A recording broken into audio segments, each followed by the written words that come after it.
Welcome, friend.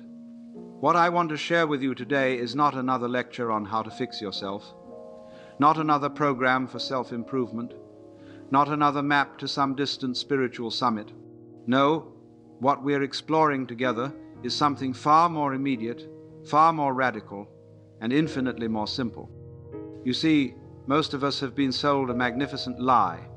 We've been told that life is a problem to be solved, that we are projects to be completed, that somewhere out there in the future, after enough work, enough therapy, enough meditation, enough something, we will finally become the person we're supposed to be. But what if I told you that this entire premise is backwards? What if the very search for yourself is what's keeping you from finding what you're looking for?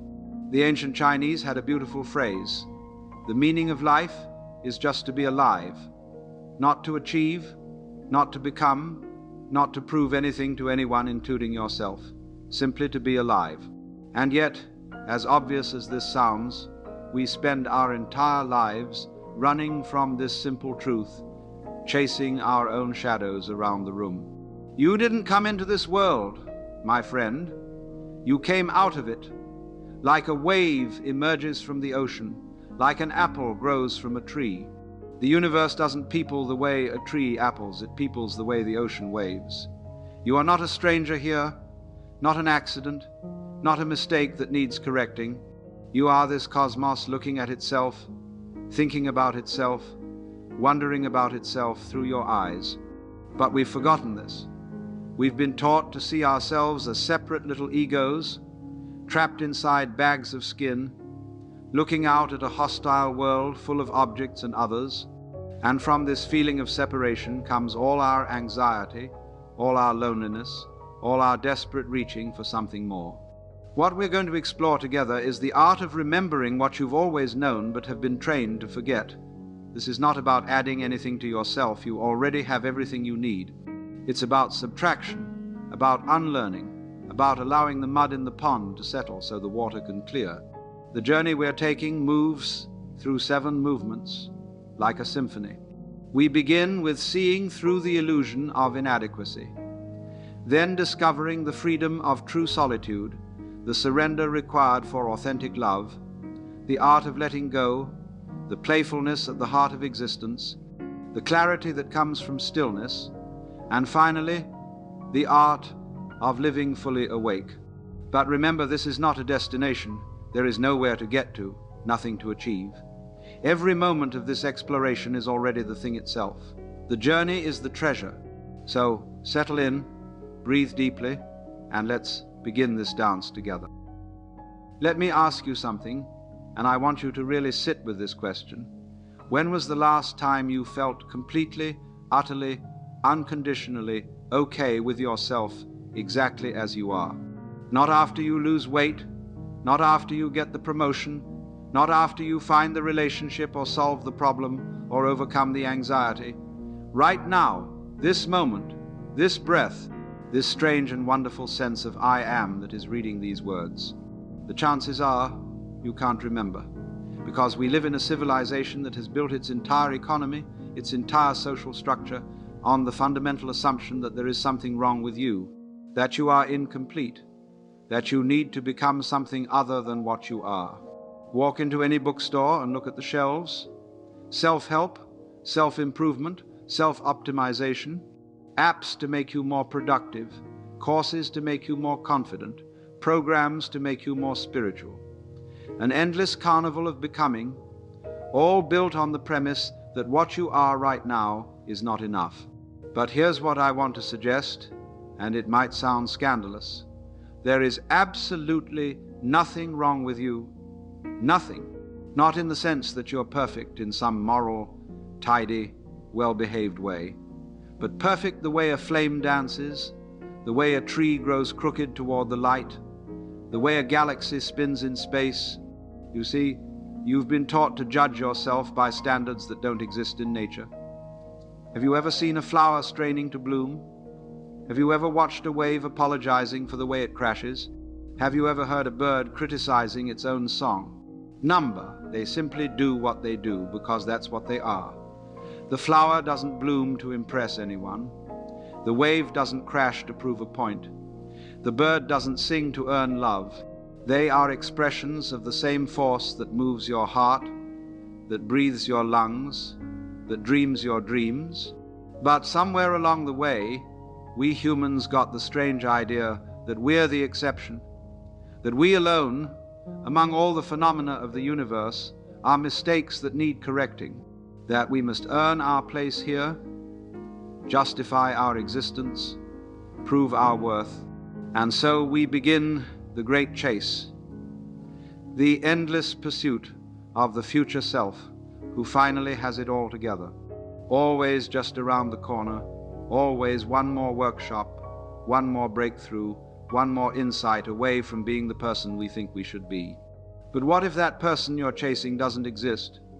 What if that perfect future self is just a mirage, a carrot dangling in front of a donkey to keep it moving? I knew a man once who spent 20 years in therapy trying to fix his childhood, 20 years excavating wounds, analyzing patterns, understanding why he was the way he was, and at the end of those 20 years, he said to me, "Alan, I understand everything now.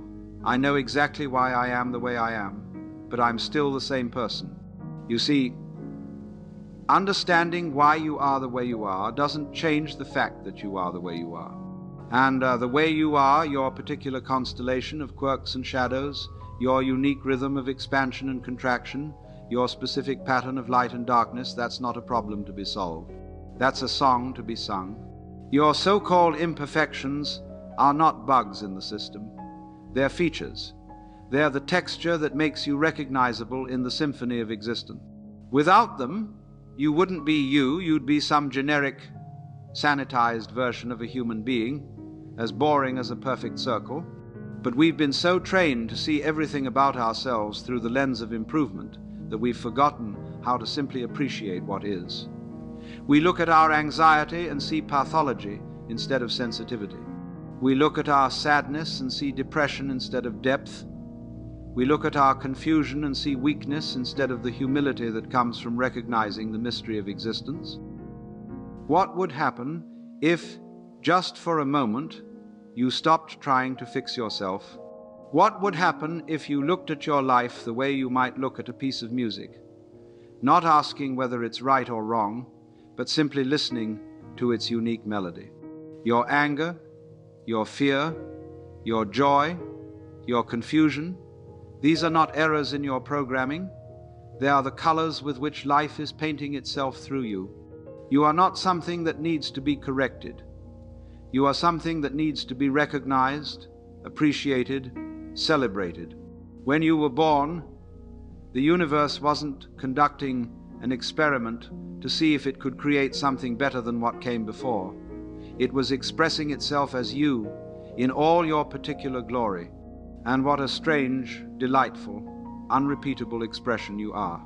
No one else has your exact way of seeing sunlight filter through leaves. No one else has your precise way of laughing at absurdity. No one else carries your specific combination of tenderness and strength, wisdom and foolishness, clarity and confusion. That's not random. That's not an accident. That's the universe playing a song that has never been played before and will never be played again. You are a once-in-eternity event, a cosmic improvisation that will never be repeated. So why spend your precious, irreplaceable existence trying to become someone else? Why waste this miraculous opportunity to be exactly who you are in pursuit of some imaginary ideal? The great joke is that all this self-improvement, all this spiritual seeking, all this endless becoming, it's like the ocean trying to become wet or a fire trying to learn how to burn. You already are what you're trying to become. You just haven't noticed it yet. And the reason you haven't noticed it is because you've been looking in the wrong direction. You've been looking toward the future, toward some improved version of yourself, instead of looking right here, right now, at the miracle that is already happening. What if the person you're trying to become is just an idea, a story, a fantasy that keeps you from appreciating the reality of who you already are? What if the very search for yourself is what's keeping you from finding yourself. This doesn't mean you stop growing, stop learning, stop changing. Trees keep growing, but they don't strain to become something other than trees. Waves keep flowing, but they don't stress about becoming better waves. They simply express their nature, moment by moment, without apology or effort. And when you stop trying so hard to become someone else, when you relax into the simple fact of your existence, something extraordinary happens. You begin to discover that you're not actually a person at all. You're a verb, a happening, a continuous unfolding of the same creative principle that moves the stars and grows the grass. You are not broken. You never were. You are nature itself, expressing its infinite creativity through the magnificent accident of your particular nervous system. And that, my friend, is more than enough. It's everything. There comes a moment in every authentic spiritual journey when you realize you're walking alone. Not because you've been abandoned, not because you're antisocial or bitter, but because you've begun to see through the theater that most people mistake for life. This can be the most disorienting discovery of all. You look around at your friends, your family, your colleagues, and you begin to notice something strange. Most of their conversations feel like performances. Most of their concerns feel like elaborate distractions. Most of their pursuits feel like sophisticated ways of avoiding the very questions that have become most important to you. It's not that you love them any less. If anything, you might love them more clearly without the neediness and projection that clouded your vision before. But you can no longer participate in the collective agreement to treat the surface of life as if it were the depths. This is what I call the loneliness of awakening, and it's one of the most natural things in the world, though we rarely talk about it honestly. You see, most human relationships are based on mutual unconsciousness. We gather together to reinforce each other's stories, to validate each other's dramas, to confirm that yes, the world is exactly as we think it is. We bond over our shared complaints, our common fears, our collective agreements about what matters and what doesn't. But when you begin to wake up, when you start to see that most of what we call problems are just thoughts we're taking too seriously, when you realize that most of what we call identity is just costumes we've forgotten we're wearing, you can no longer participate in these unconscious agreements with the same enthusiasm. It's like being the only sober person at a party where everyone else is drunk. You can still enjoy their company, still appreciate their humanity, but you can't pretend to be intoxicated along with them. You see too clearly now. The things that once seemed so important, the gossip, the status games, the endless analysis of who said what to whom, now feel like elaborate ways of avoiding the present moment. And this can be profoundly isolating, because humans are tribal creatures. We want to belong. We want to feel connected. We want to be part of the pack. But authentic awakening often requires a period of conscious separation from the pack, a deliberate stepping away from the collective trance. This doesn't mean becoming a hermit or developing contempt for ordinary human life. Quite the opposite. It means learning to be alone without being lonely, to be separate without being superior, to be different without being defensive. True solitude is not isolation, it's spaciousness. It's the ability to be with yourself so completely that you don't need others to fill the silence, to validate your existence, to confirm that you're real. When you can be genuinely comfortable in your own company, then your relationships with others become clean. You're no longer using them as mirrors to see yourself, or as crutches to support your identity, or as drugs to numb your existential anxiety. I remember walking through Golden Gate Park years ago, watching people jogging with earbuds in, lost in their private soundtracks, and I thought, here are human beings who cannot bear even a few minutes alone with their own consciousness. They need constant stimulation, constant distraction, constant input from outside themselves. But what if consciousness itself is the most interesting thing there is? What if the simple fact of awareness, The bare phenomenon of being able to experience anything at all is more fascinating than any entertainment, more fulfilling than any achievement, more profound than any relationship. This is what you discover in genuine solitude. Not the loneliness of someone who can't connect, but the fullness of someone who doesn't need to. And paradoxically, when you can be truly alone, you begin to feel more connected to everything than ever before. Because when you're not reaching for others to complete you, you begin to sense the thread that already connects you to everything. When you're not desperately trying to belong, you realize you've never not belonged. You are not separate from this universe. You are an expression of it, just as much as the mountains and the oceans and the stars. But this realization often comes with a price. Your old friendships might feel hollow. Your family dynamics might become strained. People who once felt close might now feel like they're speaking a different language. And this can bring up tremendous grief, the grief of outgrowing the very relationships that once defined you. This grief is sacred. Don't rush through it. Don't try to fix it or explain it away. It's the natural consequence of expansion, like a snake shedding its skin or a tree outgrowing its pot.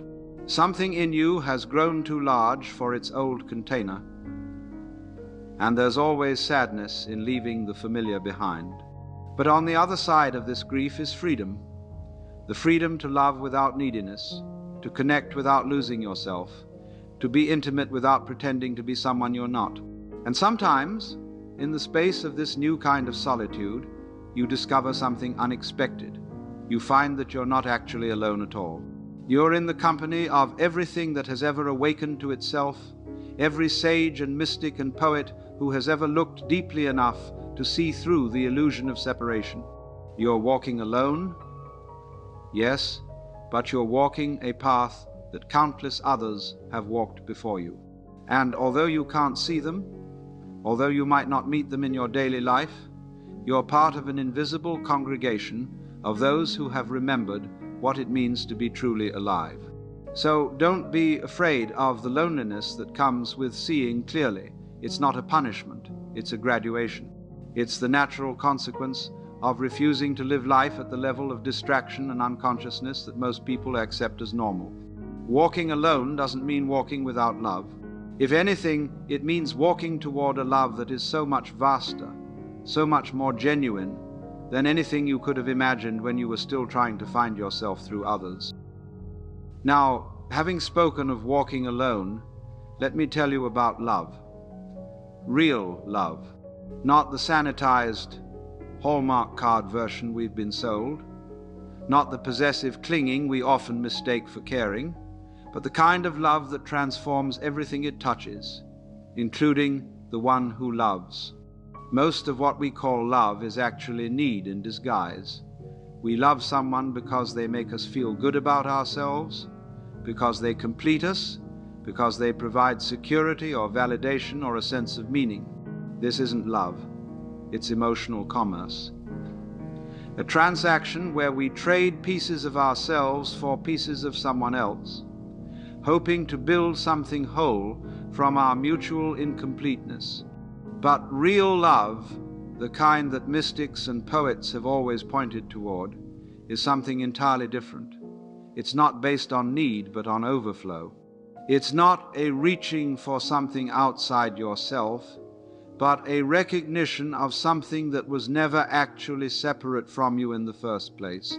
To love authentically requires the most dangerous thing imaginable: complete vulnerability.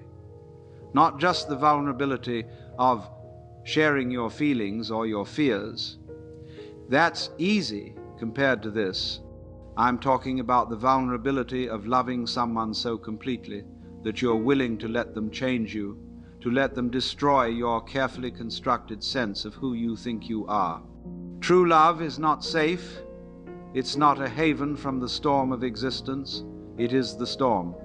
It's the willingness to be swept away, to be transformed beyond recognition, to risk everything you think you know about yourself for the possibility of discovering what you really are.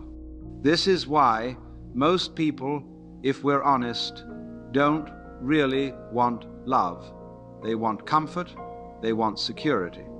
They want someone to make them feel better about themselves without requiring them to actually change. They want love like a security blanket, not love like a hurricane. But love, when it's real, when it's alive, is always a hurricane. It strips away everything that isn't essential, everything that's just pretense and protection and persona. It reveals you to yourself in ways you never expected, shows you aspects of your being you didn't know existed. I've watched people resist this kind of love with every fiber of their being, even as they claim to want it more than anything. They want to love and be loved, but they want to remain unchanged. They want intimacy without risk, connection without vulnerability, union without transformation. But that's like wanting to swim without getting wet, or to dance without moving your body. Love is movement. Love is change. Love is the willingness to die to who you think you are for the possibility of discovering who you really are. And here's the beautiful paradox. The more willing you are to be changed by love, the more you discover that what you really are cannot be changed at all. Beneath all the roles and identities and stories that love strips away, there's something in you that remains untouched, unshakable, eternal. But you only discover this by being willing to lose everything else. You only find what cannot be destroyed by allowing everything that can be destroyed to be destroyed. This is why love is so closely related to death in all the great spiritual traditions. Not physical death, but the death of the ego, the death of the small self that thinks it knows who it is and what it wants and how things should be. When you love someone truly, you die to your version of them. You stop trying to make them fit your image of who they should be and allow them to be who they actually are. And in that allowing, in that space of non-resistance, you discover that love is not something you do, but something you are. Love is your natural state when all the barriers and defenses and strategies fall away. It's not an emotion that comes and goes. It's the ground of being itself, the fabric from which everything else is woven. But to live from this love requires tremendous courage, because it means giving up the illusion of control. It means loving people without trying to change them, caring for them without trying to fix them, cherishing them without trying to possess them. It means loving the way the sun shines, not because it wants something in return, not because it's trying to prove anything, but because shining is its nature. When you discover that loving is your nature, not your strategy, everything changes. Most people love conditionally. I'll love you if you make me happy, if you meet my needs, if you don't threaten my security. But conditional love is not love at all. It's negotiation. It's a contract disguised as devotion. Real love is utterly unconditional. It loves the whole person, their light and their shadow, their beauty and their messiness, their wisdom and their foolishness. It doesn't love despite imperfections. It loves the imperfections as part of the perfect wholeness of what is. And when you love this way, something extraordinary happens. The other person feels it immediately. They feel seen, accepted, appreciated for exactly who they are. And in that space of unconditional acceptance, they naturally begin to flower, to express the best of themselves, not because they're trying to earn your love, but because they're relaxing into their own nature. This is the secret of real relationship. You don't love someone to get something from them. You love them to give them the gift of being loved exactly as they are. And in giving this gift freely, without attachment to outcome, you discover that love itself is the reward. But this kind of love requires faith. Faith that you don't need anyone else to complete you. Faith that love given freely always returns, though not necessarily in the form you expect. Faith that the universe is fundamentally friendly, fundamentally safe, fundamentally on your side. And that brings us to one of the deepest teachings of all, that love and faith are not two different things, but two faces of the same profound surrender to what is. Faith. Now, there's a word that's been so twisted, so misunderstood, so loaded with religious baggage that many people can't hear it without immediately putting up their defenses. But I'm not talking about belief. I'm not talking about accepting doctrines or swallowing concepts that don't make sense to your intelligence. I'm talking about something much more fundamental, much more immediate. The willingness to trust the process of existence itself. Think about it this way. Every morning when you wake up, you demonstrate perfect faith. You don't lie in bed wondering whether your heart will keep beating, whether your lungs will keep breathing, whether the earth will keep spinning. You simply trust that the vast intelligence that has been operating your body for all these years will continue to do so.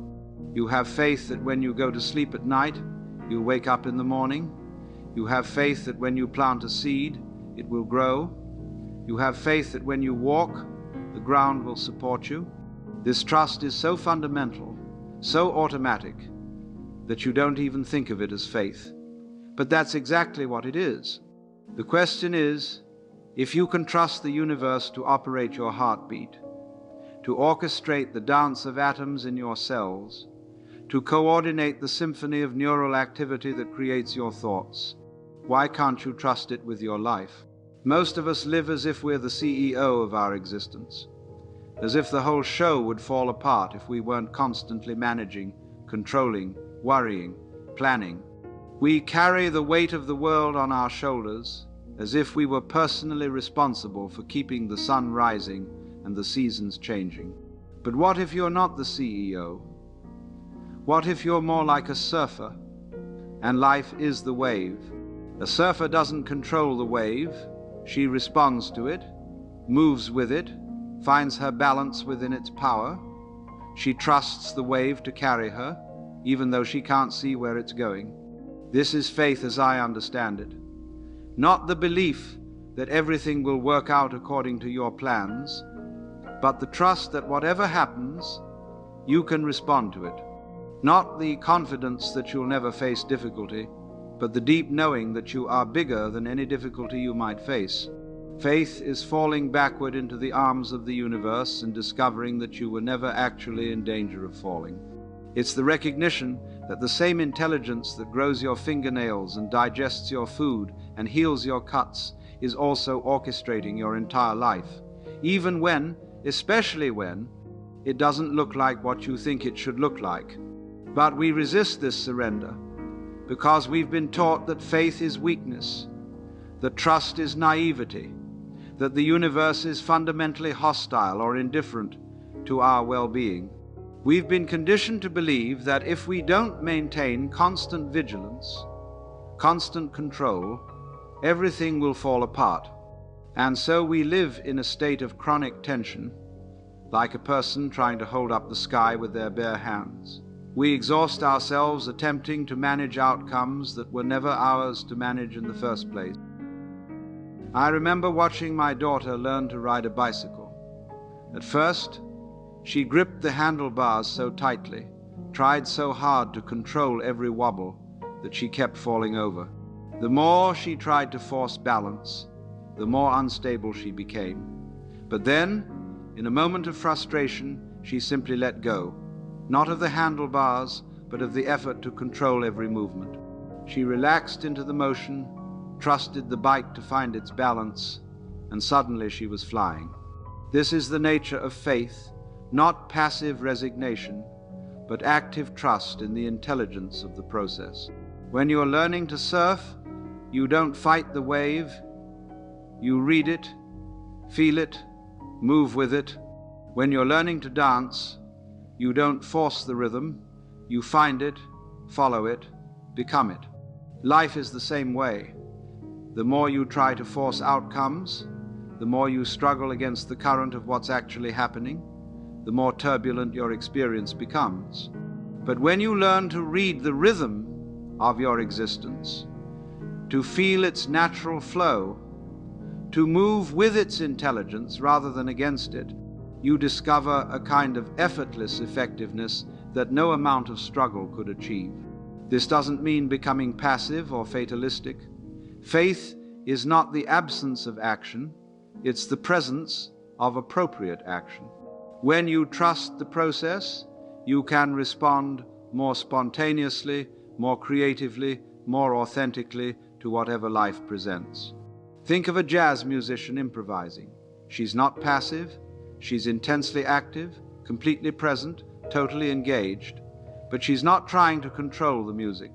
She's listening to it, feeling it, allowing it to flow through her. She trusts her training, trusts her intuition, trusts the moment to reveal what wants to be played. This is faith in action, complete engagement without attachment to results, total participation without the illusion of control. But to live this way requires letting go of one of the ego's favorite fantasies, the idea that you know what's best for you. The ego loves to have preferences, opinions, 5-year plans. It loves to say, this is what I want, this is what I need, this is how things should be. And there's nothing wrong with preferences and plans, but when you hold them lightly, when you offer them up as suggestions rather than demands, you create space for life to surprise you, to offer you things you never would have thought to ask for. Some of the most beautiful experiences of my life came from plans falling apart from getting exactly the opposite of what I thought I wanted. The failed relationships that led to deeper self-understanding, the lost jobs that opened up new possibilities, the illnesses that taught me about presence, the disappointments that cracked my heart open to a bigger love. None of these experiences felt like gifts at the time. They felt like failures, like evidence that I wasn't managing my life properly. But in retrospect, I can see that they were exactly what was needed to wake me up to who I really am. This is the ultimate act of faith, trusting that your life, exactly as it's unfolding, is the perfect curriculum for your awakening. Not perfect in the sense of comfortable or convenient, but perfect in the sense of precisely what your consciousness needs to evolve beyond its current limitations. Every challenge is an invitation to discover resources you didn't know you had. Every loss is an opportunity to realize what can never be lost. Every failure is a chance to see that you are not your successes, that your worth is not dependent on your performance. When you begin to see your life this way, as a perfectly designed course in awakening, rather than a random series of events you must control, everything becomes sacred. Every experience becomes a teacher. Every moment becomes an opportunity to surrender more deeply into the mystery of what you are.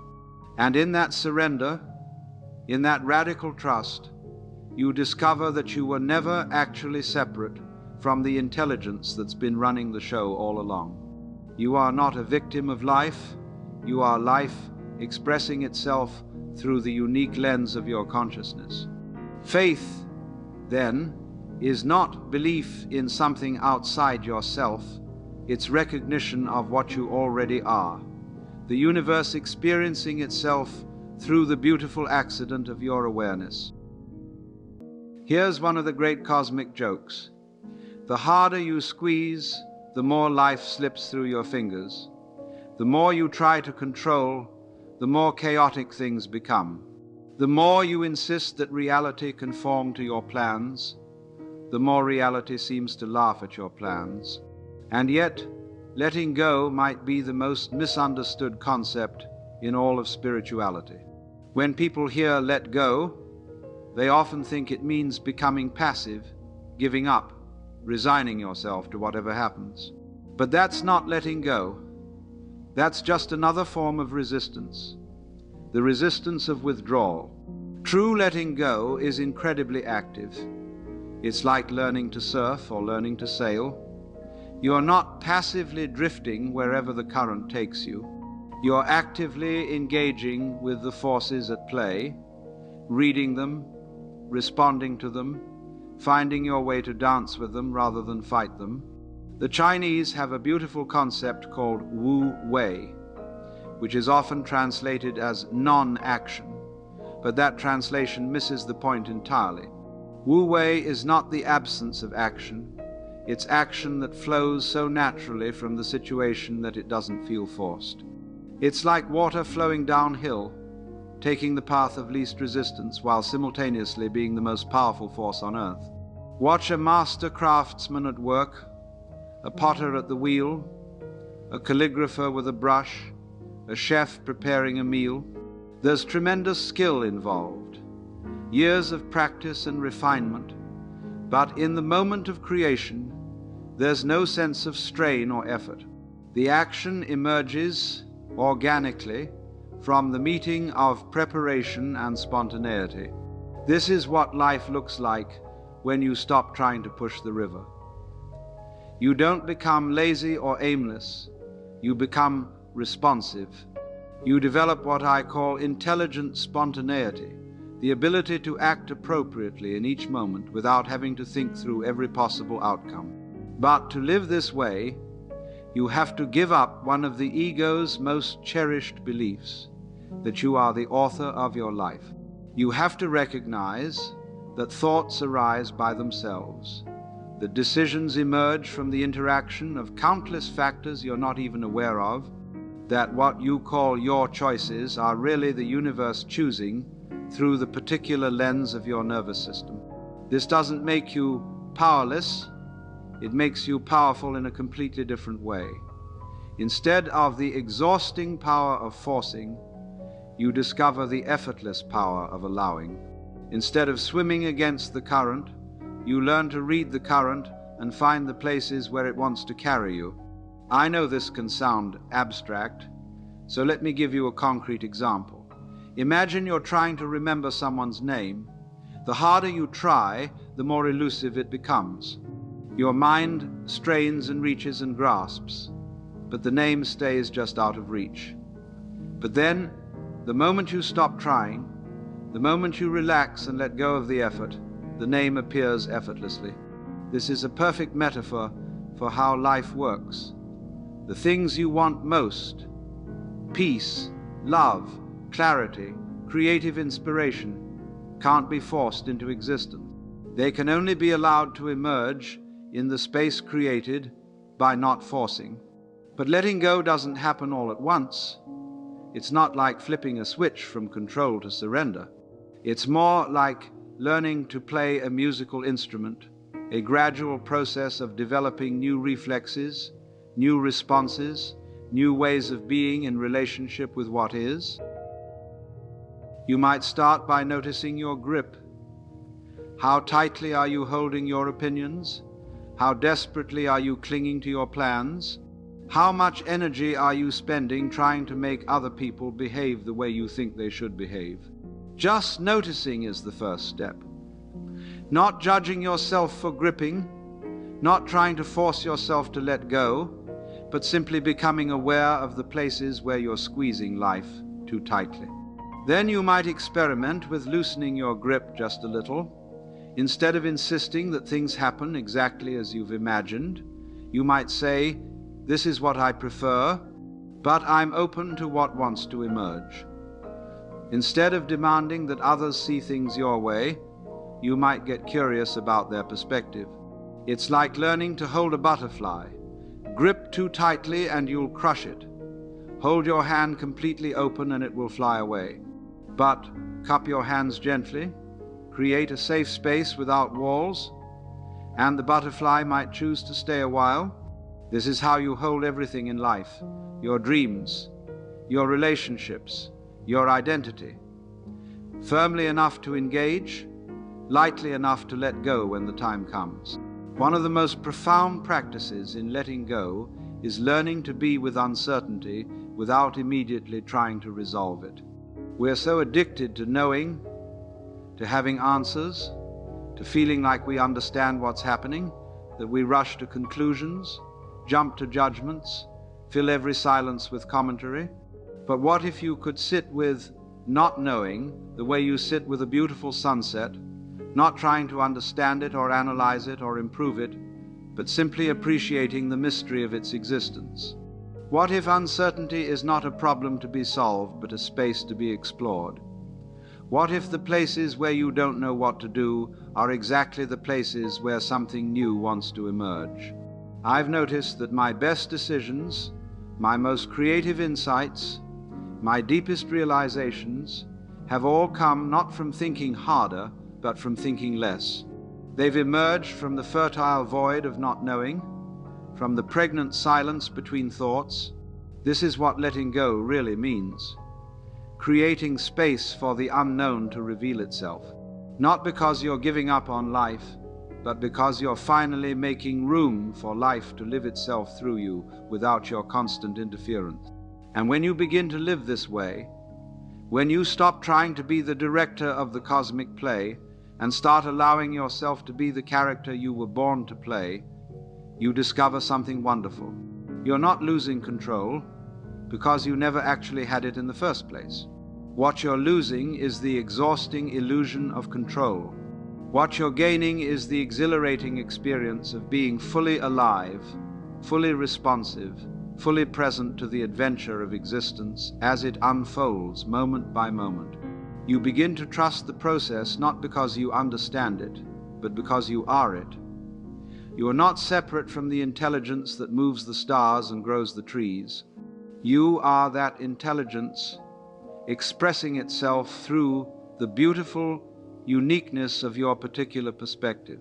And from this recognition comes a profound relaxation, a deep exhale, a letting go so complete that you discover you've been holding your breath your entire life without realizing it. What if I told you that you've been taking life far too seriously? What if this whole magnificent, mysterious, utterly absurd adventure of existence is not a test to be passed, not a problem to be solved, not a mountain to be conquered, but a dance to be danced, a song to be sung, a game to be played? Watch children before they've been trained out of their natural wisdom. See how they approach everything with wonder, with curiosity, with the delightful assumption that life is fundamentally playful. They don't worry about being productive or making progress or achieving goals. They simply engage with what's in front of them with complete presence and enthusiasm. Then watch what happens as they grow older. Gradually, inevitably, they learn that life is serious business. They learn that play is something you do only after you've finished your work, that joy is something you earn through effort, that spontaneity is something you can't afford if you want to be responsible. And so, layer by layer, we learn to approach life like accountants rather than artists, like managers rather than dancers, like critics rather than participants. But what if this entire approach is backwards? What if the seriousness we've learned is not wisdom but a kind of spiritual constipation?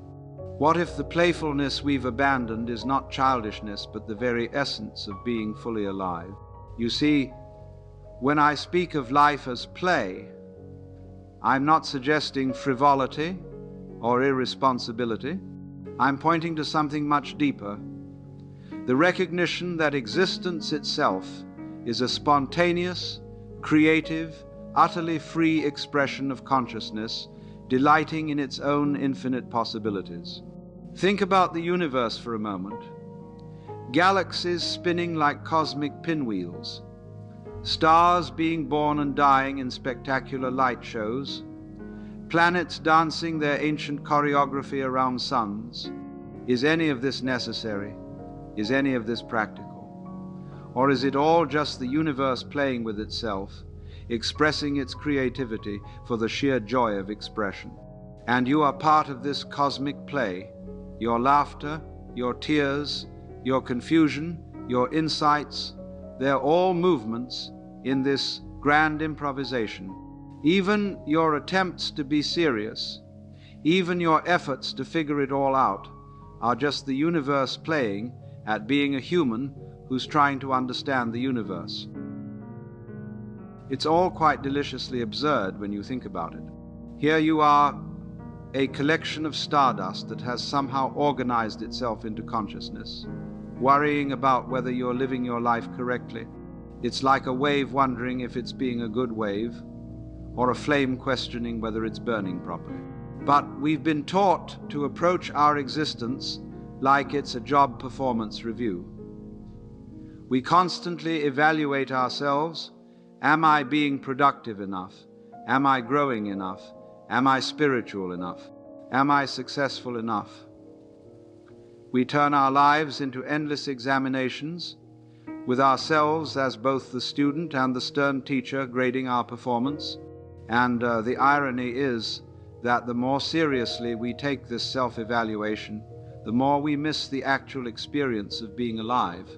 We become so focused on doing life right that we forget to live life fully. I had a teacher once who used to say, the purpose of life is to live it, not to understand it, not to master it, not to optimize it, just to live it, to show up fully for the experience of being human, with all its messiness and beauty and confusion and wonder. When you approach life as play, everything changes. Problems become puzzles. Obstacles become opportunities for creative response. Failures become feedback. Setbacks become plot twists in an interesting story. This doesn't mean you stop caring about outcomes or stop taking appropriate action, but you hold your efforts lightly, like a jazz musician who practices scales for years, so that in the moment of improvisation, she can forget all about technique and just play. You see, there are two kinds of seriousness in life.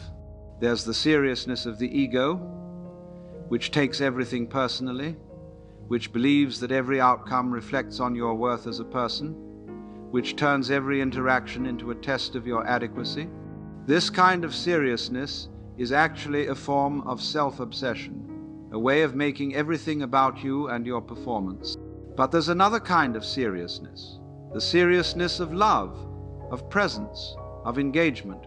This is the seriousness of a mother caring for her child, of an artist creating a painting, of two friends having a deep conversation. It's not self-conscious or performance-oriented. It's simply the natural intensity that arises when you are fully present to what matters. When you are playing, really playing, you're completely absorbed, completely present, completely engaged. But you're not attached to winning or losing. You're participating for the pure joy of participation. This is how life wants to be lived, not as a grim march towards some distant goal, but as a constant improvisation, a moment-by-moment creative response to whatever appears. And when you live this way, when you bring a playful attention to your existence, you discover something remarkable. You're actually much more effective, much more creative, much more alive than when you were taking everything so seriously. Because play is the natural state of a free mind. When you're not defending yourself, not proving yourself, not trying to control the outcome, your intelligence can flow unobstructed. Your intuition can speak more clearly. Your creativity can express itself more freely. But perhaps most importantly, when you approach life as play, you stop being the victim of your circumstances and start being the artist of your experience. You realize that how you respond to what happens is always more important than what happens.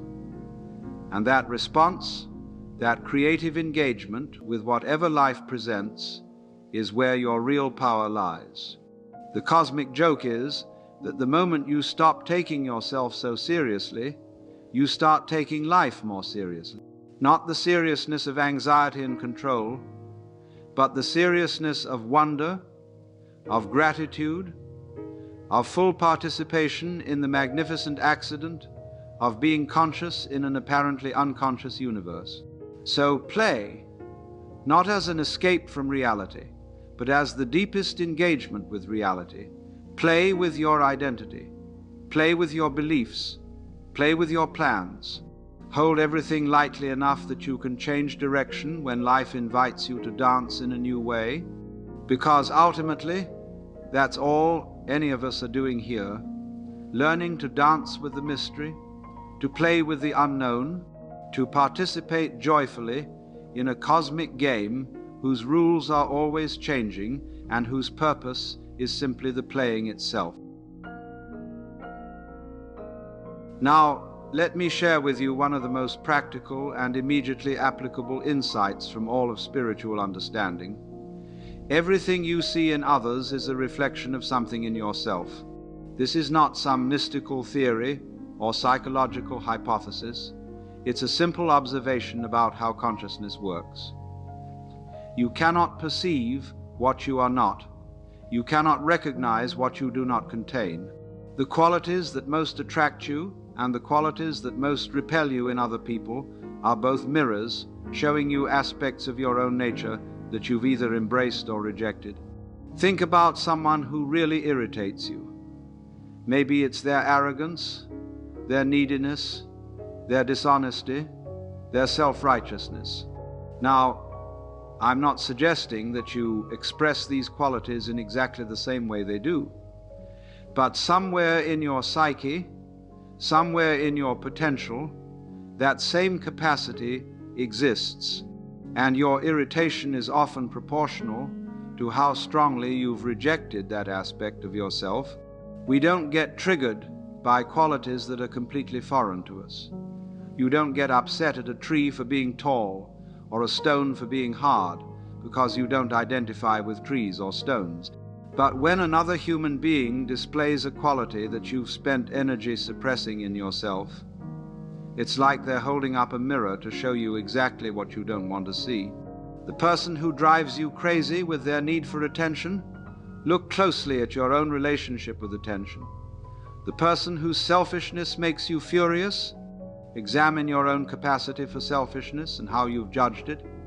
The person whose emotional reactivity pushes all your buttons, notice where you might be reactive and where you've learned to hide it, even from yourself. This principle works in the positive direction as well. The qualities you most admire in others, their courage, their wisdom, their compassion, their authenticity, these are reflections of your own potential. You can only recognize these qualities because they already exist within you, perhaps dormant, perhaps underdeveloped, but present nonetheless. When you see someone living with the freedom you long for, creating with a boldness you admire, loving with an openness that moves you, you're not seeing something foreign. You are seeing a possibility for yourself reflected back through another's expression. But here's where it gets interesting. Most people use relationships to avoid self-awareness rather than to deepen it. They project their rejected qualities onto others and then fight against those others as a way of maintaining the illusion that they themselves don't contain those qualities. It's much easier to judge someone else's anger than to acknowledge your own. It's much more comfortable to criticize someone else's neediness than to feel your own vulnerability. It's much safer to point out someone else's dishonesty than to examine the ways you lie to yourself. But when you understand the mirror principle, relationships become laboratories for self-discovery. Every interaction becomes an opportunity to learn something about yourself that you couldn't see any other way. This doesn't mean becoming narcissistic or making everything about you. It means using your responses to others as information about your own inner landscape. When someone makes you uncomfortable, instead of immediately judging them, you might get curious. What is this person showing me about myself that I don't want to see? I remember once being deeply annoyed by someone I considered to be spiritually pretentious. They were always talking about consciousness and awareness and enlightenment in ways that seemed performative and inauthentic to me. My irritation was intense and persistent, which was my first clue that this was about me, not them. When I looked more honestly, I had to admit that I too could be spiritually pretentious. I too sometimes used spiritual concepts to feel superior to others. I too sometimes performed wisdom rather than embodying it. My irritation with this person was really irritation with aspects of myself that I hadn't fully owned or integrated. And when I stopped projecting my discomfort onto them and started taking responsibility for it, something shifted. I could see their humanity more clearly, appreciate their genuine seeking beneath the performance, and most importantly, I could be more honest about my own tendency towards spiritual ego. This is the gift of difficult people. They show us where we're still unconscious, where we're still rejecting parts of ourselves, where we're still caught in the illusion that we're somehow different from or better than other human beings. But the mirror principle also reveals something even more profound, the fundamental unity of consciousness. When you really understand that what you see in others is what you contain in yourself, the boundaries between self and other begin to dissolve. You realize that the person who annoys you is not separate from you. They're another expression of the same consciousness that you are. The person you love is not outside you. They're reflecting back the love that you are. The person you judge is not different from you. They're showing you qualities you've simply learned to hide or express differently. From this perspective, every relationship becomes a form of self-love. Not the narcissistic kind that refuses to see others clearly, but the mature kind that recognizes others as aspects of the same universal consciousness expressing itself through infinite variations. When you can see Hitler and the Buddha as two poles of the same human potential, when you can recognize your capacity for both cruelty and compassion, both selfishness and generosity, both wisdom and foolishness, you stop being at war with yourself and others. This doesn't mean becoming relativistic or losing your ability to discern between skillful and unskillful action. It means developing what the Buddhists call discriminating awareness, the ability to see clearly without the distortion of judgment. You can recognize that someone's behavior is harmful without making them into a villain. You can appreciate someone's wisdom without making them into a saint.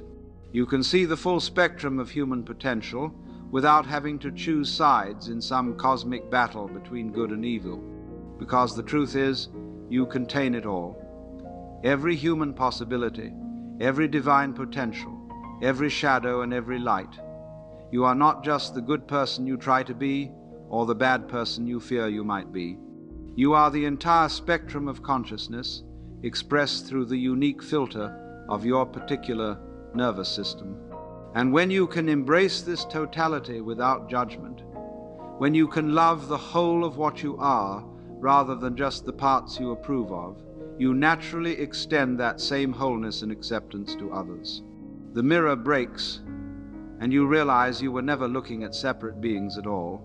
You were always looking at yourself, wearing different costumes, playing different roles, exploring different possibilities of what it means to be conscious in this strange and wonderful universe. Let me tell you what meditation is not. It's not concentration, it's not visualization, it's not the practice of controlling your thoughts or achieving special states of consciousness. It's not a technique for becoming more spiritual or more peaceful or more anything.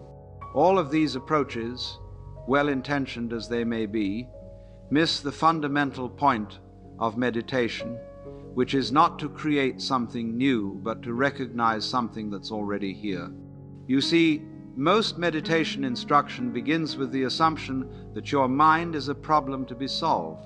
You're told to focus on your breath to calm your thoughts, to repeat a mantra to quiet your mind, to visualize peaceful scenes to achieve inner peace. But this approach turns meditation into another form of self-improvement, another project for the ego to master. True meditation is exactly the opposite. It's the recognition that you are not your thoughts, that you are not your emotions, that you are not the running commentary that seems to occupy so much of your mental space. You are the awareness in which all of these phenomena appear and disappear. Think of it this way: thoughts are like clouds passing through the sky of your consciousness. You don't have to make the clouds go away to experience the sky.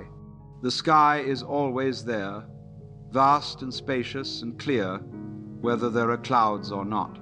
Your true nature is like that sky, always present, always peaceful, always whole, regardless of what thoughts or emotions might be passing through. But we've been so identified with our thoughts, so convinced that we are the voice in our head, that we've forgotten about the silence in which that voice appears. We've become so fascinated by the clouds that we've forgotten about the sky. Real meditation is simply the practice of remembering the sky, not by getting rid of the clouds, but by recognizing that you are not the clouds. You are what notices the clouds, what provides the space for them to appear and dissolve. This is why the instruction, just sit, is so profound and so misunderstood. It's not asking you to do something, it's asking you to stop doing so much. To stop trying to improve your meditation, to stop evaluating your performance, to stop comparing this moment's experience with some ideal you've read about in books. Just sit, just breathe, just be aware of being aware. That's it. That's the whole thing. But the mind rebels against this simplicity. The ego wants to make meditation into an achievement, a skill to be mastered, a way to become special or enlightened or superior to ordinary consciousness. It wants to turn the simplest thing in the world, just being present, into a complicated technique with stages and levels and certifications. I've met people who have been meditating for decades and are still frustrated because they haven't achieved the states they think they should achieve. They sit there struggling with their thoughts, fighting their emotions, trying to force themselves into some imaginary condition called the meditative state. But what they don't realize is that the very effort to achieve a special state is what keeps them from recognizing the extraordinary nature of their ordinary awareness. They're looking for diamonds while standing in a treasure room full of gold. The meditation that transforms your life is not the meditation where you finally achieve perfect concentration or blissful absorption. It's the meditation where you realize that you don't need to achieve anything at all, where you recognize that the consciousness that is reading these words right now is already the very thing you've been seeking. This awareness doesn't need to be improved. It doesn't need to be purified or developed or enhanced. It's already perfect, not in the sense of being morally pure, but in the sense of being complete, whole, lacking nothing. When you recognize this, meditation stops being something you do and becomes something you are. You don't sit in meditation, you sit as meditation. You don't practice awareness, you are awareness, recognizing itself. And from this recognition comes a profound relaxation. Not the relaxation of the body, though that often happens too, but the relaxation of the seeker. The part of you that has been trying so hard to get somewhere, to become someone, to achieve something, finally exhales and realizes, I am already here, I already am. There is nowhere to go, because I am already what I was looking for. But here's the beautiful paradox. The moment you stop trying to meditate properly, your whole life becomes meditation. Walking becomes meditation. Cooking becomes meditation. Listening to music becomes meditation. Having a conversation becomes meditation. Because meditation is not a special activity. It's a way of being present to whatever is happening. It's the art of paying attention without agenda, of witnessing without judgment, of participating without attachment to outcome. When you wash dishes with this quality of attention, the dishes become your teachers. When you listen to someone speak with this quality of presence, their words become doorways into deeper understanding. When you feel anger or sadness or joy with this quality of awareness, your emotions become allies rather than problems. This is what the Zen masters mean when they say, before enlightenment, chop wood, carry water. After enlightenment, chop wood, carry water. The activities don't change, the quality of attention changes. The doing becomes saturated with being, and in this saturated attention, this marinated awareness, you begin to discover that the ordinary world is absolutely extraordinary, that the sensation of breathing is as miraculous as any mystical experience, that the simple fact of being conscious is more profound than any philosophy. You don't need special cushions or perfect posture or hours of silent retreat, though these things can be supportive. You just need to remember again and again that you are not the content of your experience. You are the space in which all experience appears. And the most beautiful thing about this recognition is that it's always available. Whether you're sitting in formal meditation or stuck in traffic, whether you're having a profound insight or feeling completely confused, the awareness that you are is always here, always present, always whole. You can't lose it because you are it. You can only forget it and then remember it again. And the remembering is not an achievement, it's a homecoming. There are moments in life when the ordinary world suddenly becomes transparent, when the veil between the seen and the unseen grows thin, when consciousness recognizes its own infinite nature.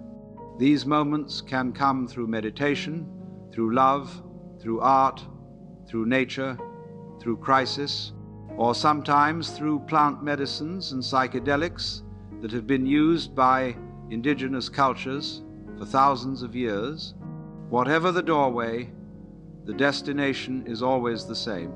The recognition that what you normally think of as you is just the tip of an iceberg of consciousness that extends far beyond the boundaries of your personal identity. But let me be very clear about something. These expanded states are not the goal, they're reminders.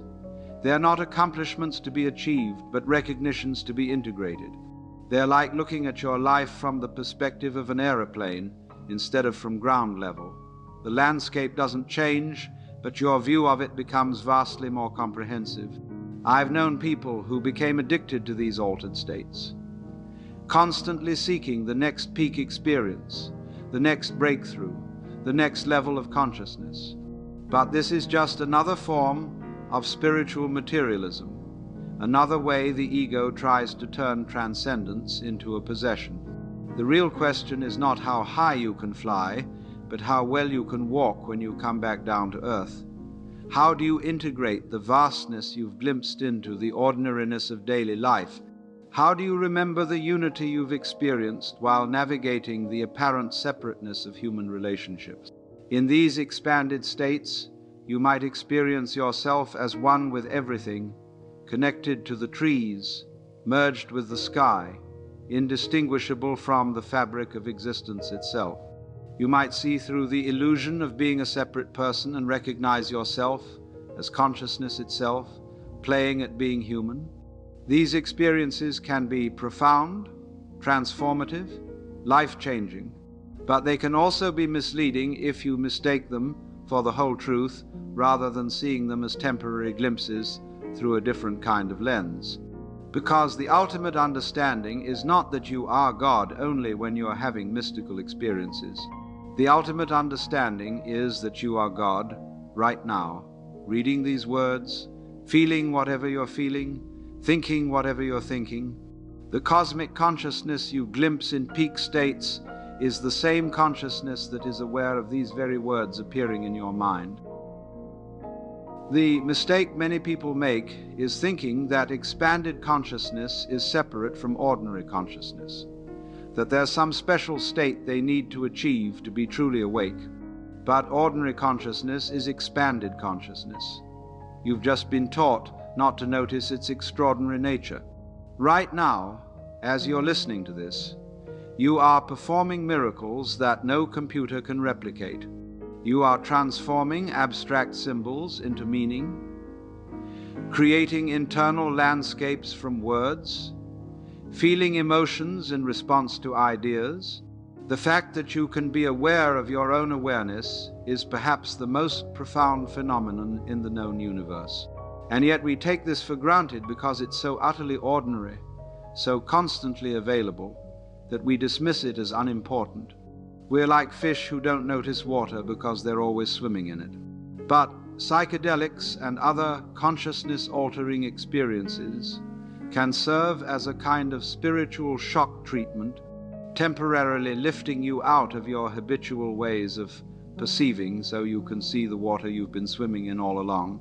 In these states, you might realize that what you normally call reality is just one very narrow bandwidth of an infinite spectrum of possible experiences. You might see that the solid, separate world of objects and others is actually a kind of optical illusion created by the particular way human consciousness organizes sensory information. You might experience time as fluid, space as malleable, identity as optional. You might feel yourself as the entire universe, temporarily forgetting that it's the universe and playing at being a person. You might remember that separation is a story, that boundaries are conventions, that the fear of death is based on the illusion that you are something that can die. These insights can be tremendously liberating. They can free you from limiting beliefs, dissolve neurotic patterns, open up new possibilities for how to live and love and create. They can show you that reality is far more flexible, far more mysterious, far more playful than you ever imagined. But they can also be destabilizing, especially if you're not prepared to integrate them. Because once you've seen through the consensus reality that most people take for granted, you can't unsee it. You know that what most people consider solid and permanent is actually fluid and constructed. You know that what most people consider normal is actually just one very limited way of being conscious. This knowledge can create a sense of alienation, of being between worlds. You can no longer fully participate in the unconscious agreements that hold most social interactions together, but you haven't yet learned how to live fully from the expanded perspective you've glimpsed. This is why integration is so crucial. It's not enough to have profound experiences. You have to learn how to embody the insights they provide. How do you bring the love you felt for all existence into your relationship with your difficult neighbor? How do you maintain the peace you experienced in unity while dealing with the stress of paying bills? The bridge between expanded states and ordinary life is presence. When you can be fully present to whatever is happening, whether it's washing dishes or having a mystical experience, you discover that there are not actually two different kinds of consciousness.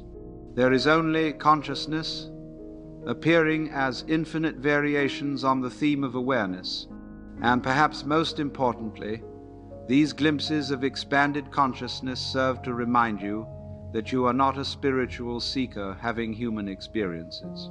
You are consciousness itself, playing at being a seeker, playing at being human, playing at being separate, so that it can have the joy of remembering its unity. The ultimate psychedelic experience is the recognition that ordinary consciousness is already psychedelic, already magical, already mysterious, already far stranger and more wonderful than any altered state. You don't need to go anywhere else to find God. You just need to recognize that God is exactly what's looking through your eyes right now. Every person you meet is a walking, talking koan, a living riddle that, if properly understood, reveals something profound about the nature of consciousness itself.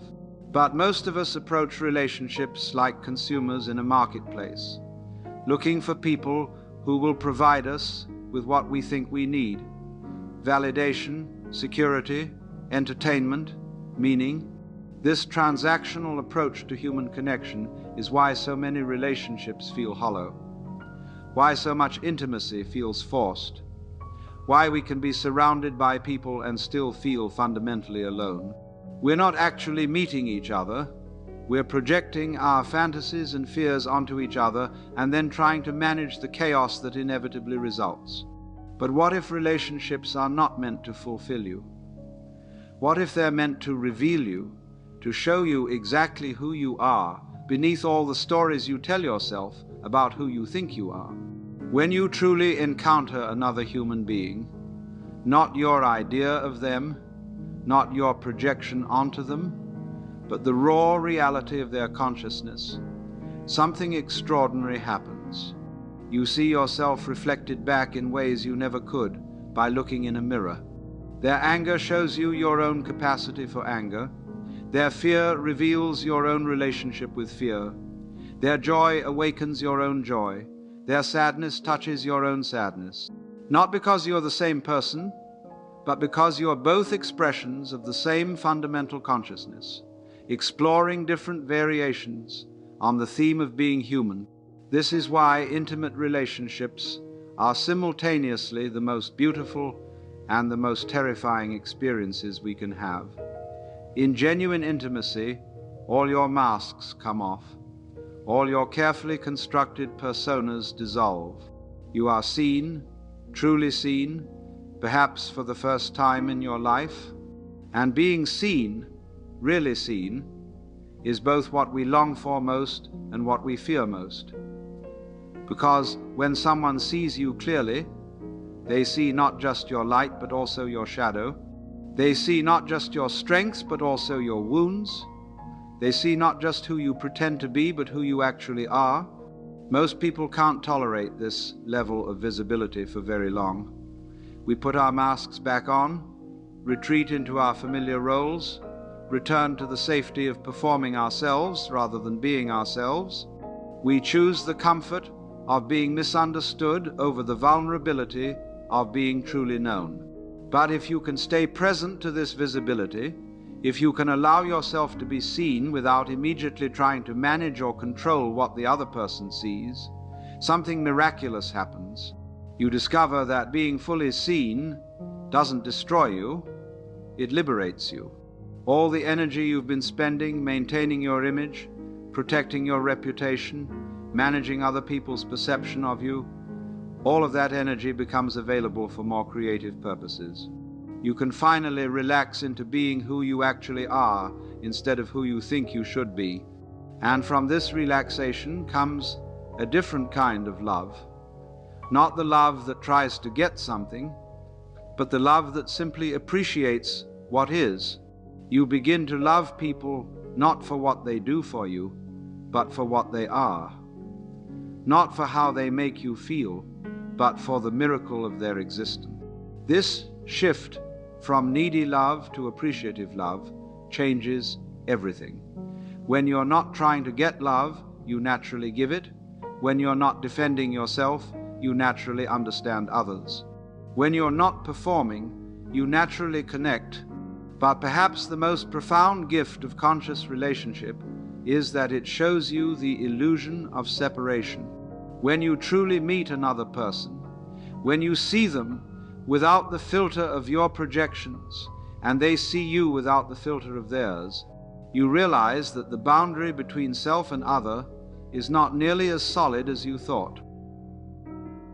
In moments of genuine intimacy, it becomes unclear where you end and they begin, not in some mystical, ethereal sense, but in a very practical way. Their joy becomes your joy. Their pain becomes your pain. Their insights become your insights. The love flowing between you is not something either of you possesses, it's something you both are. This is why the deepest teachings about love always sound paradoxical. You have to give up trying to love in order to discover that you are love. You have to stop looking for the perfect person in order to see the perfection in imperfect people. You have to let go of the relationship you want in order to appreciate the relationship you have. And sometimes this means loving people enough to let them go. Real love is never possessive. It doesn't try to own or control or capture the beloved. It appreciates them the way you might appreciate a sunset, completely, fully, without any desire to take it home with you. When you love someone this way, you set them free to be exactly who they are. And paradoxically, when people feel truly free in your presence, they often choose to stay close to you, not because they need you, but because they enjoy the space you create for their authentic expression. But even if they choose to leave, even if the relationship ends, you haven't lost anything essential, because the love you discovered through them was never theirs to begin with. It was yours. It was always yours. They simply provided the mirror in which you could recognize your own loving nature. And once you've recognized it, once you've remembered that love is what you are rather than what you seek, you carry that recognition into every subsequent relationship.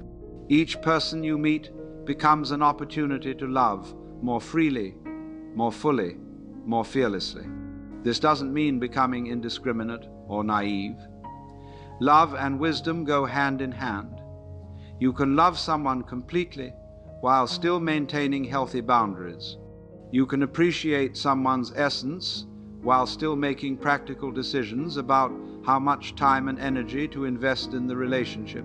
But underneath all the practical considerations, underneath all the compatibility questions and lifestyle choices, there remains this fundamental recognition. Every person you encounter is consciousness in disguise, spirit wearing a human costume, the same divine intelligence that you are exploring what it's like to be this particular expression of itself.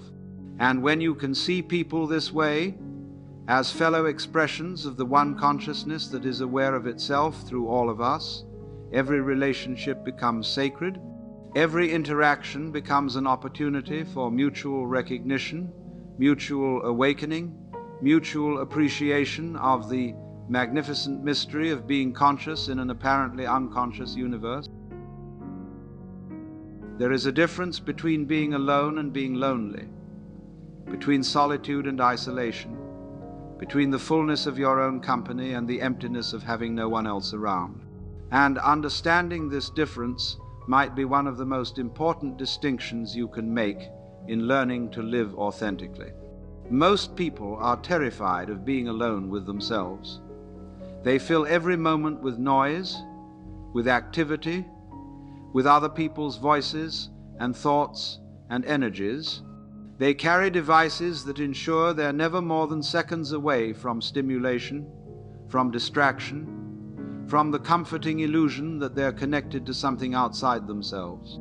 But what are they running from? What is it about their own consciousness that feels so threatening, so uncomfortable, so unbearable that they must constantly escape from it? Usually, it's the silence. The silence where all their stories about themselves become obviously fabricated. The silence where their busyness is revealed as avoidance.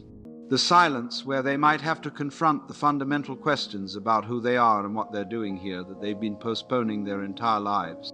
We've been taught that this silence is empty, boring, unproductive.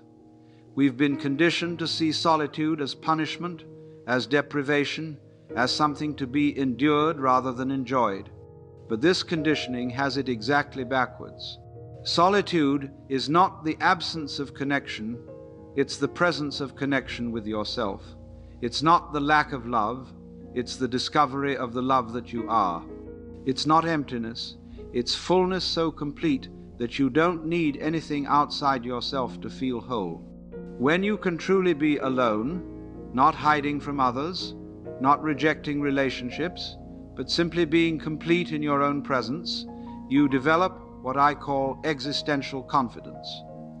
You know from direct experience that your well-being doesn't depend on other people's approval, that your peace doesn't depend on external circumstances, that your joy doesn't depend on getting what you want.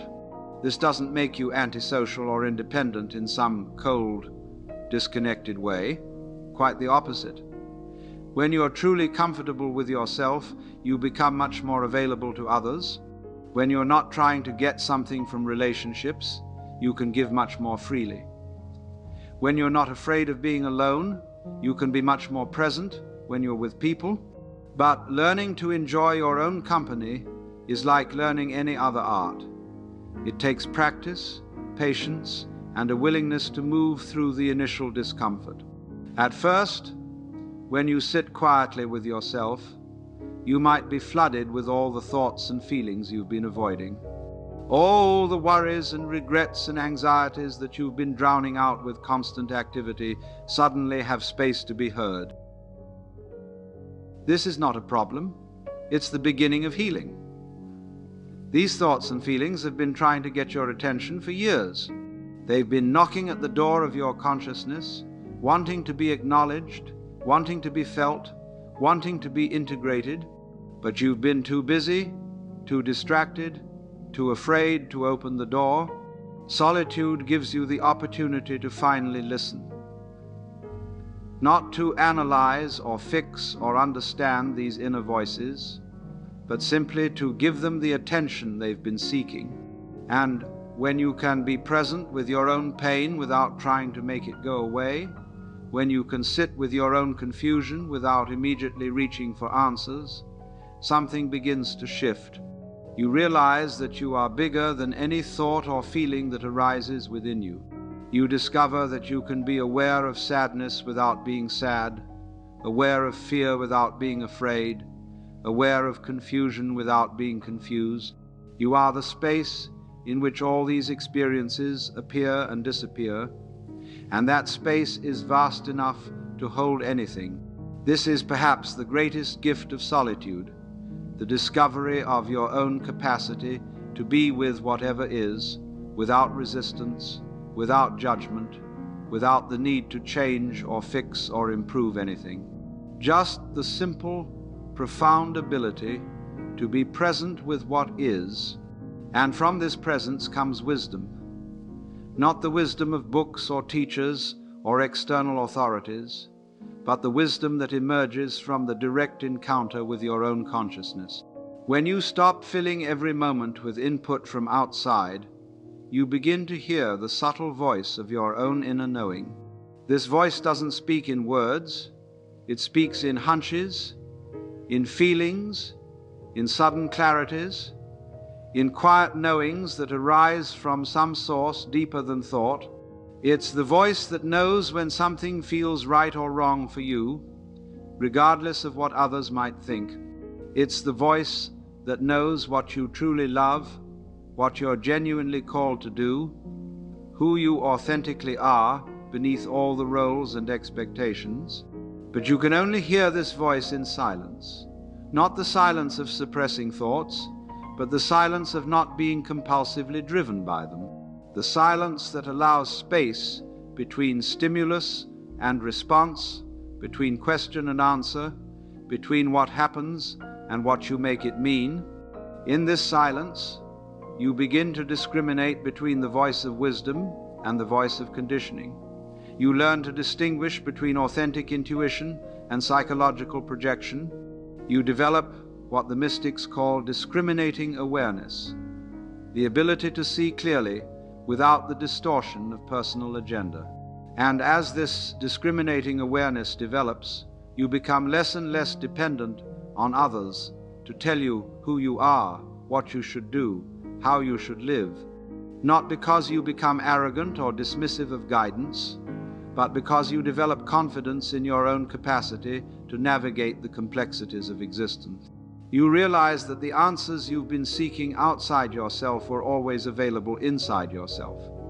You just needed to create enough space, enough silence, enough solitude to hear them. This is not a selfish withdrawal from the world. This is a necessary retreat that allows you to show up more fully, more authentically, more generously when you do engage with others. You can only give what you have, and if you haven't taken the time to discover what you have, you'll spend your life trying to give what you think you should have instead of what you actually have. Solitude teaches you what you actually have: infinite space, unconditional awareness, inexhaustible presence. And when you know this about yourself, when you've verified it through direct experience, you can offer it to others not as something you've learned, but as something you are. So here we are, you and I, having traveled together through the essential recognitions that transform a human life from a problem to be solved into an adventure to be lived. We've seen through the myth of personal inadequacy, discovered the freedom of authentic solitude, explored the surrender required for genuine love, learned the art of letting go, recognized life as cosmic play, understood the mirror of relationships, touched the truth about meditation, glimpsed expanded consciousness, and found the wisdom that emerges in true solitude. And now comes the question that ties it all together. How do you actually live from these recognitions? How do you embody this understanding in the midst of traffic jams and tax bills, difficult conversations and everyday responsibilities? How do you stay awake in a world that seems designed to keep you asleep? The answer is both simpler and more complex than you might expect. You live fully by refusing to postpone life. You live fully by treating each moment as if it were the only moment that exists, not because you should, but because it's literally true.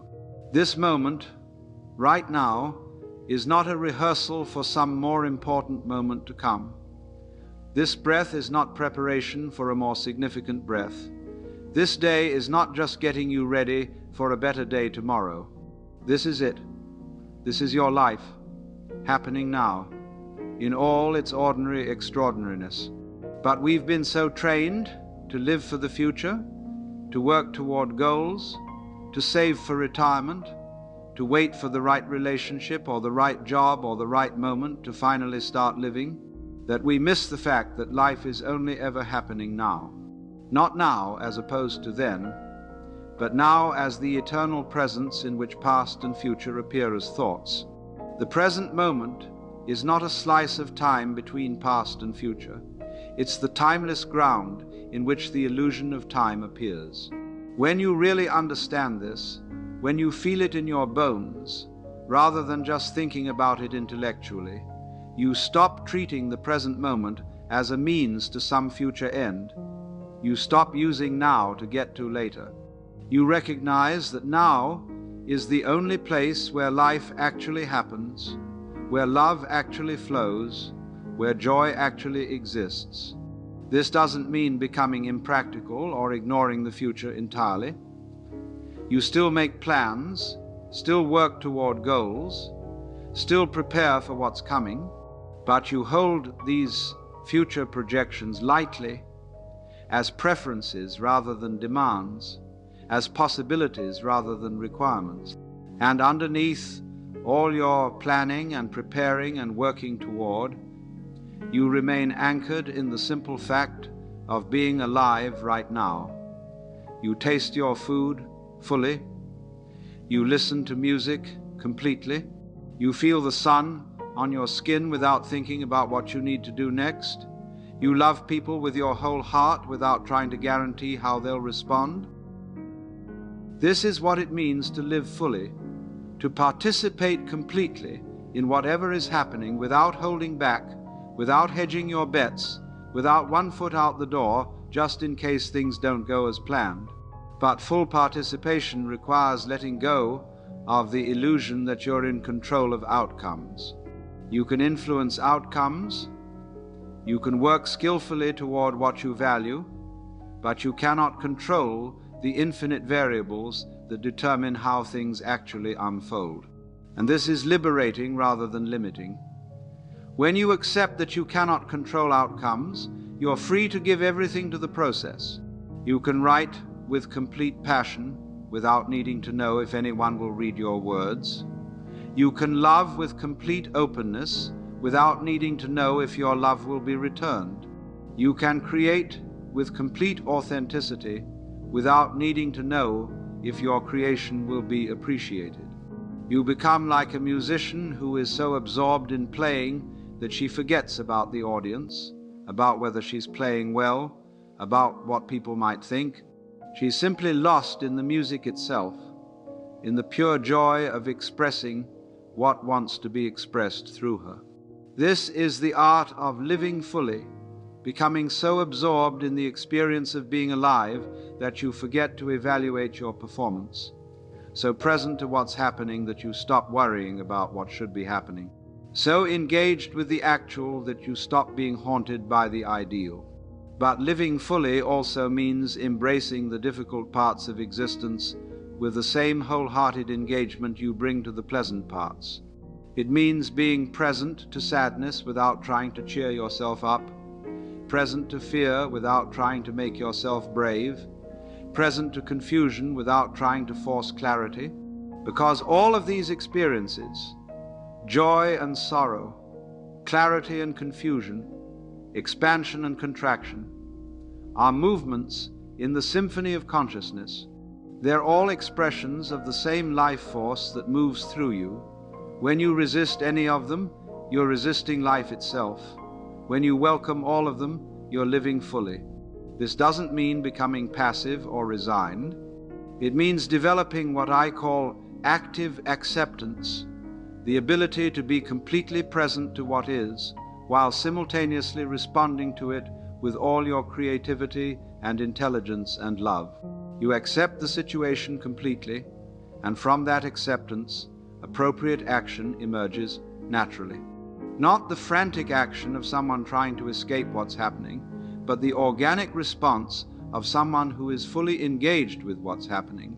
And in this engagement, in this full participation in the human experience, you discover that you are not living your life, life is living itself through you. You are not having experiences, you are the experiencing itself. You are not observing the cosmic dance, you are the cosmic dance, temporarily convinced that you're a separate dancer. When you recognize this, when you feel it directly, rather than just understanding it conceptually, everything becomes play.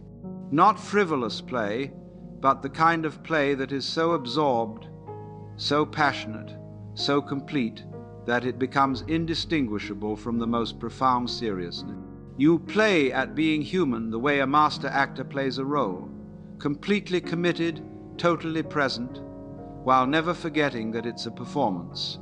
You take the character seriously without taking yourself seriously. You engage fully with the drama without being destroyed by it when the curtain falls. And perhaps most importantly, you stop waiting for permission to live fully. You stop looking for the perfect conditions, the right circumstances, the ideal moment to finally start being who you really are. You recognize that this moment, whatever its apparent limitations, is the only moment available for living, and you dive in completely, not because you have to, not because you should, but because that's what life is for, to be lived fully, freely, fearlessly, with the same wild abandon that moves galaxies through space and grows flowers from dirt. You are not a tourist here, observing life from a safe distance. You are life itself, experiencing the indescribable miracle of being conscious in a conscious universe. And that experience, just as it is right now, is the most precious thing in existence. Don't postpone it, don't improve it, don't fix it, just live it fully, completely, with everything you have and everything you are. And so we come to the end of our journey together, though in truth there is no end to the exploration of consciousness, no final destination in the adventure of being human, no graduation from the school of existence. What we've discovered together is not new information, but ancient recognition, not something you need to remember, but something you need to stop forgetting. Not a teaching to be learned, but a reality to be lived. You are not broken. You never were. You are not a mistake that needs correcting, a problem that needs solving, a project that needs completing. You are a temporary expression of the eternal, a brief flowering of the infinite, a unique and unrepeatable experiment in consciousness. And the meaning of your life, the meaning of life is just to be alive. Not to achieve something beyond yourself, not to become someone other than who you are, not to justify your existence to some cosmic authority, but simply to live fully, presently, authentically in each moment as it arises. This doesn't mean life becomes easy or that challenges disappear. It means you stop making your challenges into problems and start experiencing them as the very texture of being alive. You stop demanding that existence conform to your preferences and start appreciating it as the wild, unpredictable, utterly creative adventure that it is. When you stop trying to live the right way, you begin living the real way. More wonder, less control, more play, less proving, more presence, less planning, more trust, less anxiety, more love, less fear.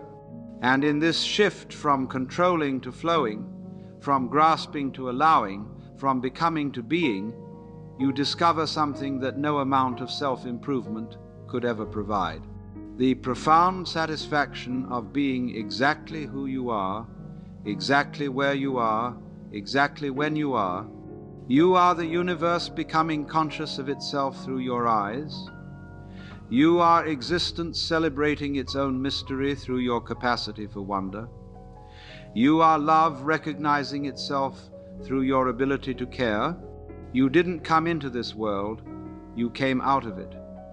Like music comes out of silence, like light comes out of darkness, like consciousness comes out of the apparent unconsciousness of matter. You belong here not because you've earned your place, but because you are this place, temporarily organized into the beautiful complexity of human awareness. So dance with the mystery, play with the unknown, trust the process that brought you this far and will carry you wherever you're going. You are already what you were seeking. You are already home. The pathless path is under your feet. The gateless gate is always open. The treasure you were looking for was never hidden. It was always shining as the very awareness that is aware of looking. Welcome to the dance of being.